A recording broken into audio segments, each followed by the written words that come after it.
So, I guess one of my final questions for you then is, it's a nice little segue there, maybe convenient bit of marketing there. Is like, how do we reframe our brains? I mean, is that again? I mean, I'm sort of repeating myself, but I mean, is that the way out? Is it's going to be up to individuals sort of retooling their thinking, and that's like sort of the white pill. That's the way forward. That's how we get out of this ditch. Well, all action follows thought. So if we're not thinking right, we're not going to act right. So if Right. you don't like the way society is acting, there's going to have to be a reframe that activates people to act differently. I'll tell you the big reframe, and it got me canceled because I didn't have time to explain it. Here's the big reframe: we are all being duped into some kind of animosity based on race and gender and all these other things. None of that seems to be real person to person, right? I don't think I've ever met an individual that I had some problem with for any reason at all, other than behavior, I suppose. But the reframe that we need is to figure out, and let me put it this way: if you accept that systemic racism is real, as I do, I think the biggest source of it is the teachers' unions, because they're the ones who are suppressing the performance of schools in general, and that's the biggest thing that you need for anybody who's below the income line. They need to get up. So under that situation where there's systemic racism, if you focus on the systemic racism, then what you do is naturally you have some ESG, you've got some CRT training, you've got some DEI. But the problem is that they all have the same base assumption, that there's an oppressed class and an oppressor class. Now, that may be true, but here's the reframe. If you focus on that, you will lose. I mean, society will lose. You might find some small benefits in the short run, but society comes out more divided, and it makes it dangerous to be with each other. For example, you and I having a conversation on the podcast, perfect, right? No issue whatsoever.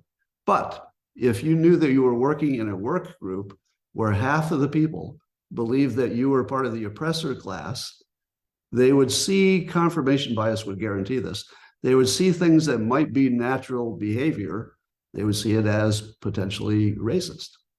Now, if you put yourself in a situation where people are primed to see that frame, you're definitely going to get in trouble. And you're also convincing some group of people that they should avoid anybody who would see them as an oppressor. Now, if you ask me, should I hang around with people who believe I'm their problem? The answer is no, absolutely not.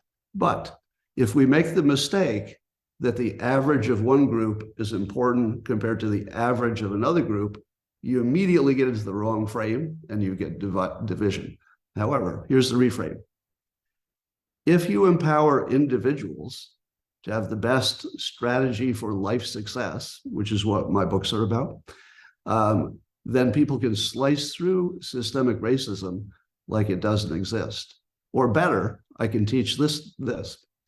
If you think of systemic racism as an obstacle, it is. It is, because it's in your mind and you'll see it everywhere. And you'll imagine that your performance is always held back by that.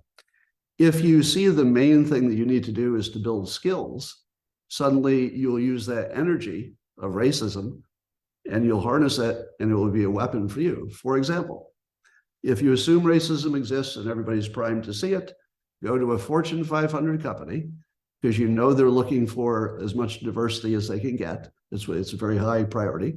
And all of the energy of racism is now your tool.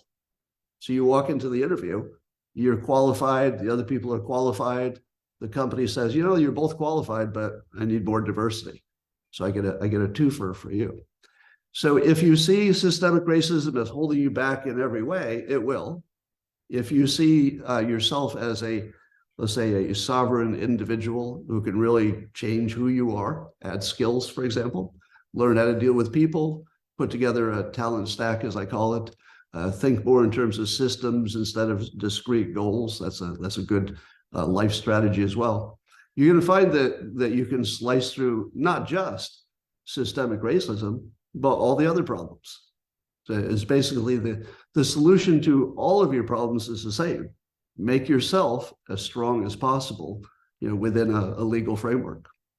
Well, it's very strange, because I think it's a powerful idea, and it's one that I've once I began to reframe my thinking. I said, well, I said pretty much the same thing. I said it's a mindset shift amongst.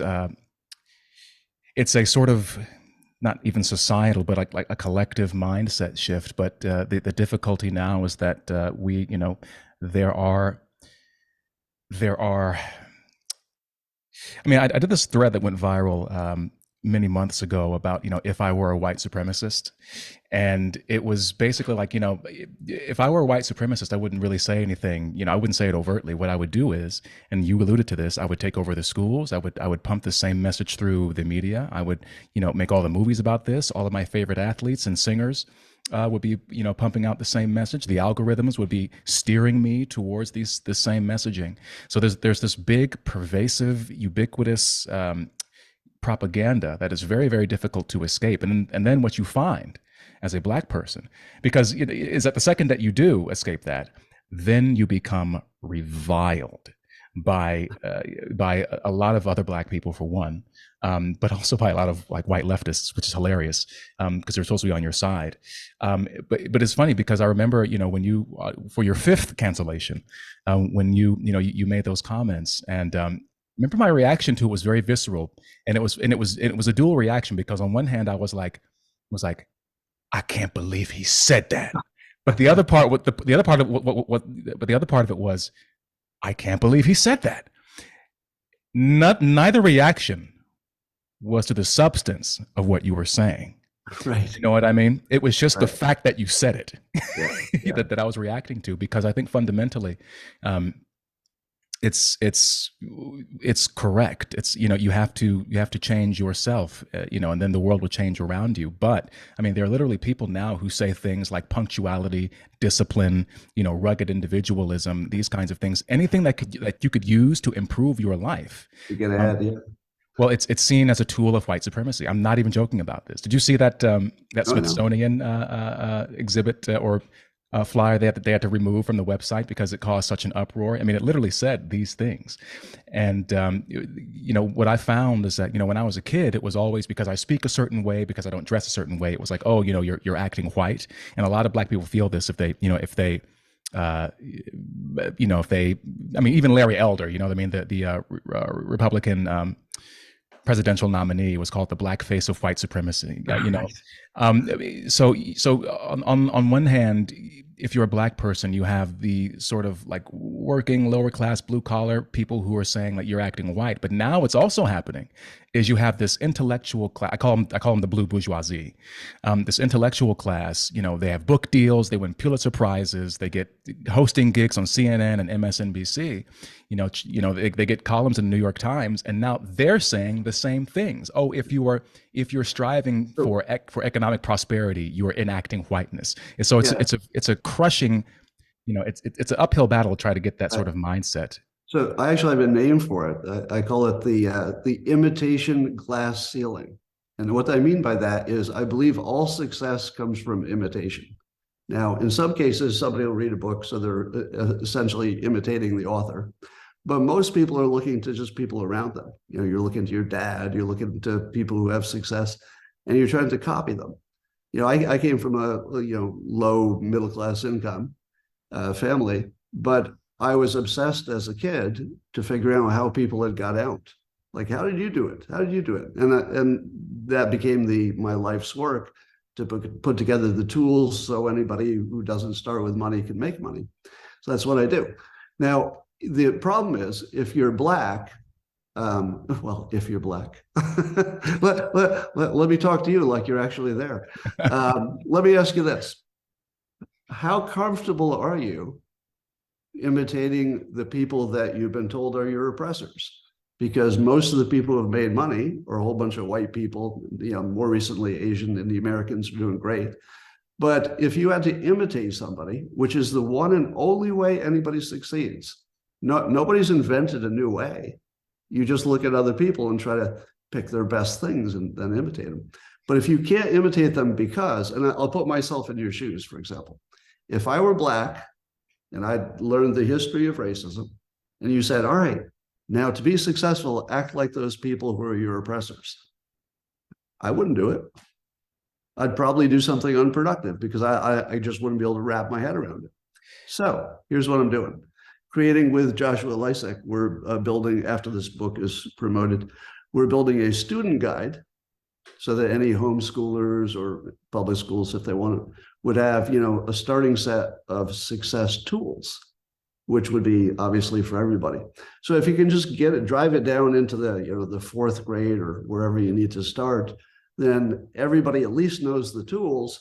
And if they heard it from, let's say, the teacher that looks like them, perfect. If you had a black teacher, black class, black teacher says, here's a bunch of tools. Kids say, all right, if you say so, I'm going to imitate you. That's your ideal situation. Because if you take away the imitation part, I don't know how you can succeed. Well, it's it's tricky because on one hand, I usually dismiss out of hand the concept of representation. I think it's sort of racist in its own way, like, because one can take the place of all of us. However, I've also, I've been in positions where, like, if I'm doing a show, and I was doing a show in Baltimore, for instance, and the theater had the sort of outreach program where you would go to these troubled schools and you would talk to the kids there. And what I noticed when I was in the class, and this is like this old, we were doing this old play called The Rivals. It's one of the funniest plays ever written, but it's this old 18th century British comedy. And, and I'm in it. I'm doing the full accent and everything. And it's, farcical and funny and hilarious. And when I was in this one particular class, I remember, these black boys, they were looking at me and they couldn't really mask their intrigue and their interest. And I said, I feel what you're feeling right now because you are looking at me like, who is this dude? Like I felt them looking for something to inspire them. And I felt them looking for someone to look up to. And so I think there is some merit in this idea that people can look like them. The problem is that me personally, to answer your question, I mean, look, my last girlfriend was Japanese American, right? And her sisters were married to a bunch of Jewish guys. And I'm looking at all this prosperity like, teach me. But the thing is, because we went to go see a film called Fruitvale Station, which starred Michael B. Jordan, and it was based on a true story. I think the guy's name was Oscar Grant, who was killed by a BART police officer. And it was a very powerful movie, very well done. And I remember, we were both crying at the end of it, and I felt like she didn't feel the injustice enough. And at one point, she really pissed me off because she goes, "Well, Clifton, not everyone is out to get you." And my initial reaction was like, no, man, you don't understand what, but once I began to internalize this, and she was a really big part of that, and I let all of that animus go and that guard came down. As a matter of fact, when I was in conservatory, I had a teacher who said, look, I've been teaching for 3 decades, and every single black male who comes through here has that same armor up that you have right now, because, you're trained from when you're a kid to think that everyone is trying to get you, everyone is out against you. And once I relinquished that mindset, then my work got better, my career improved, my relationships got better, and I want that for other black people. But the thing is, again, like I said before, you have these people who come through and they say, well, everything you're doing right now, you're just aping your oppressor. And I'm somebody who was like, look, I mean, this was a few weeks ago. I was watching, money management channels. There's a guy, a black Christian dude I was watching. I'm an atheist, by the way. So I'm watching this guy, and I watched a rabbi's video after that about how to make money, how to run business. And I'm like, look, I don't care where the information is coming from. I feel a certain way about my life. I want to improve my circumstances. And what you find is that, especially among Asians and Jews, a lot of resentment going on. And, I remember the attacks in like New York or San Francisco right now. You see Asians and Jews being attacked, and a lot of the perpetrators look like me. And part of the reason is resentment. And, and you just feel, you wish that you could say, guys, there's another way, there's another way to do things, and all this other stuff. Even if it is true about racism, it won't matter because you will be so powerful that all this other crap won't even matter. See, here's the hardest thing to explain. the truth doesn't matter to your success. And that's actually a big theme of my Reframe book. There are a lot of reframes that are not logical or even reasonable, but they help to tune your brain to be successful. Let me give you one that seems relevant. Now, this might not work for the Black experience, but it would work for somebody who has any kind of trauma that is dogging them. And it sounds like that's a situation where the past is dogging you. I sometimes try to imagine that we don't understand reality whatsoever, that we don't understand anything about it. So you can imagine it any way that works best. One of the ways that works best is I imagine that we're a simulation, effectively a video game, and we may have some master that put us in the game, or maybe we're the avatar for them, but you play like you just spawned. In other words, if you woke up into your life, I'll use myself as an example. If I woke up into this life, I've been, canceled. I've had, millions of my own problems that, follow me through my life. But if I suddenly came into life right now with my same set of tools, and I woke up in my house with the friends I have, the situation I have, and somebody said, all right, game on. You have to use the things you were born into, whatever they are, and then, make something of yourself. And I'd say, all right. And then I would just forget about all the other stuff. I would look at what I have, and I'd say, it's a new game. So if you're Black in America, if you were to do that exercise, you'd wake up, the entire legacy of slavery and discrimination and Jim Crow, imagine they don't exist. Now, this is the part where we're not using reason or logic, because they do exist. They're real, like they really happened. But pretend like they didn't. Just use the stuff you have in front of you. You're probably, well, let's say there's a good chance that you know how to go to the gym and eat right and take care of yourself. So you probably look great. And if you don't, it's an option. Work harder to make yourself look great. You know how to build a talent stack. That's another thing I teach. One skill will get you a little bit of a paycheck. Two skills that are compatible doubles your paycheck. And let's say you added to your base skill, public speaking. Quite easy to learn. A lot of people do it. You just have to take a class, practice. If you can do a job, but you're also the person who can speak in front of a group, who's going to be the boss when they need a new boss? It's not the people who can't do that. So if you took some, management classes, maybe on the side, you learned, let's say, negotiating or sales, things which you can learn without the benefit of a huge degree. But you build yourself a little pile of skills, which each one works to double the value of the one below it, which is, again, if you'd never met anybody who told you what I just told you, my God, what a disadvantage. My God. Because everybody who does what I said puts together a little package of the right skills. Take Joe Rogan.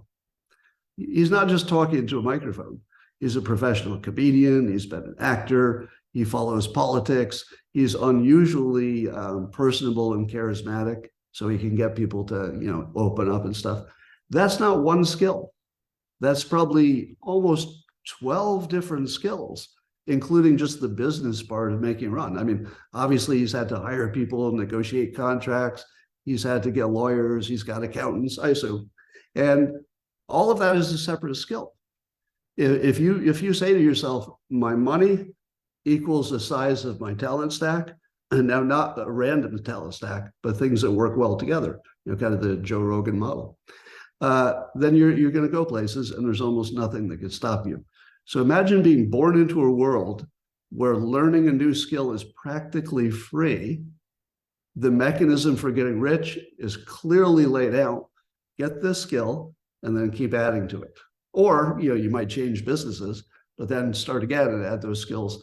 If you just do that, stay out of jail, stay off drugs, don't have a baby before you're ready, you're fine. And then on top of that, I would say, use the energy reframe. The systemic racism is not an obstacle, it's an energy. It's an energy that can kill you, or it's an energy that you can harness, walk into the Fortune 500 company with your talent stack and say, you can hire other people, but if you hire me, you get a twofer. I'll help your diversity situation, but I'm also great at my job. You bring that to anybody, and I can spawn you into the world and make you successful as long as you can release on the past. If you can't release on it, you have no chance. Well, that's probably the biggest barrier, and there, I already know there was an article at least 10 years ago, this conservative published about, if I was a young black man, and he said some of the things that you were talking about, and it caused such an uproar and such a backlash. However, I do think that what you're saying obviously has lots of merit. Let's just hope that we can get your book and your books into the hands of the readers who need them the most. And I will say there's a few encouraging trends happening. One is that homeschooling among Black Americans has increased by something like 16%, I think, over the past few years. That's not So enough. That's not enough. That I I mean, know, but it's that's the moving in that silver bullet. direction. That needs to be 300%. Yeah, but it's moving in that direction. And I will say another thing that is interesting. And I don't want to keep you here. I know we're going a little bit over, but there's a schism right now happening because Black men right now are migrating away from the Democrat Party, which I find is really, really fascinating because I think they're seeing some of the same things as well. They're saying this isn't working. Maybe I'm not going to put on a MAGA hat, but at the same time, what these people have been selling me, clearly it's not really happening. So I do think there are some it's amazing to think that you have this really polarizing Republican president, right, who everyone was calling racist and everyone was calling a Nazi for nonstop, and yet he still is picking up these demographics which apparently he's supposed to hate. And so I think that's a really, really powerful indicator that